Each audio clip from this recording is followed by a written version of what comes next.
నా విష్ణుప్రియకి రవి వచ్చినప్పుడు కూడా చెప్పాడు, నువ్వు నీ గేమ్ మాత్రమే ఆడంటే నేను నా టాస్క్లు ఆడతానంటే తన మాట ఖండించినట్టు ఏదోలాగా ఆర్గ్యూ చేసి డిఫెండ్ చేసుకుని తన మాటే సత్యం అన్నట్టు నెగ్గించుకుంటూ వచ్చింది విష్ణుప్రియ.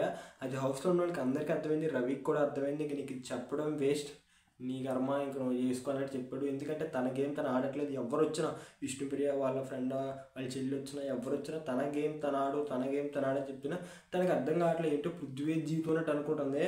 బట్ బయటికి వెళ్తే అసలు సెట్టే కాదు, ఏదో అనుకుంటుంది. బట్ తనకి ప్రాక్టికల్గా రావట్లేదు. తనైతే డిజర్వ్ కాదు, ఇప్పటికే చెప్తున్నా.